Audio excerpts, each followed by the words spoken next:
বাপের জন্ম জীবনে দেখিনি যে বিড়াল ঘাস খায়। দেখেন কি সুন্দর করে বিড়ালটা ঘাস খাচ্ছে, ছোট্ট মিনি বিড়াল। একে পালতে নিয়ে এসেছে আমার এক আত্মীয়। দেখেন সকালবেলা সূর্য ওঠার আগে ওকে প্রসাব করার জন্য ঘাসে নিয়ে গেছে। আর ঘাসের ওখানে দেখেন কি ও প্রসাব না করিয়ে ও খেতেছে ঘাস, তাই ওর পেটে খিদে, তাই ঘাস খেতেছে। এখন ছোট্ট বাচ্চা ও দুধ খায়, ইয়ে খায়। দেখেন ঘাসে না থেকে ঠান্ডা লাগছে, গায়ে পানি লাগছে, দৌড়ি চলে আসলো। আর দেখেন সকালে মুরগির আদার দিয়েছি। সকালকার গ্রামীণ জীবনে এরকম সকালে উঠিয়ে মুরগি আদার দিতে হয়। দেখেন মুরগটা কত সুন্দর, আর এই মুরগিগুলো এত সুন্দর ডিম পারে, দেশি মুরগি খায়। আর এদিকে না আমার মেয়েরা অনেক ঘর সাজতে ভালোবাসে, তাই ঘর সাজাতেছে।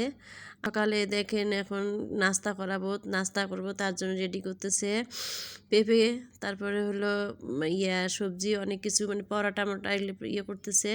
তো সাথে আবার ঘর সাজানোর জন্য ফুলগুলোও ছিঁড়ে নিতেছে। তো আমরা মেয়েরা যে ঘর সাজাই, মানে সব কিছুতেই এত কাজ করিও আমাদের কোনো কিছুই হয় না।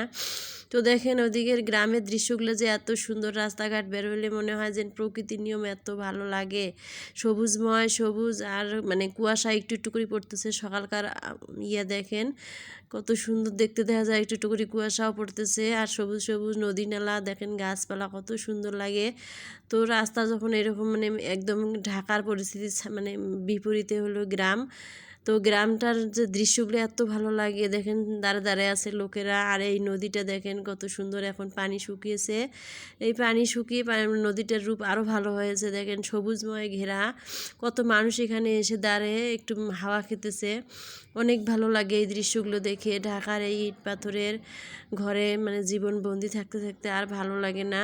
মাঝে মাঝে মনে হয় একটু ঘুরে ফিরে বেড়াই, একটু পৃথিবীটা দেখি, একটু বাইরে যাই, বা একটু মনোরম পরিবেশগুলো একটু উপভোগ করি। দেখেন কত সুন্দর লাগে।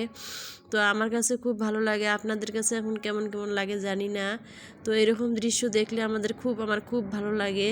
তো যারা যারা এরকম দৃশ্য দেখবেন তারা একটু ঢাকার বাইরে যাবেন, একটু গ্রাম অঞ্চলে যাবেন, এখন একটু ঘোরাঘুরির জন্য খুবই ভালো।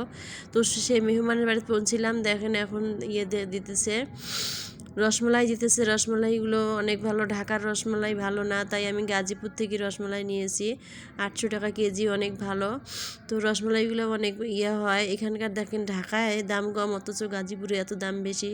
ওনাদের নাকি খুব ভালো, নাম করা, বলতেছে একদিন খেলে খেতেই মন চাবে, আর মানে ঢাকার জিনিস খেতে ইচ্ছে করবে না। তো ওইভাবে আমি আজকে মিষ্টিগুলো নিয়েছি।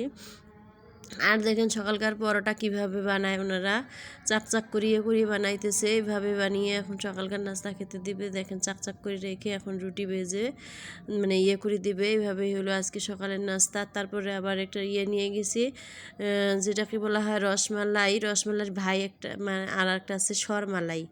আল্লাহ হাফেজ।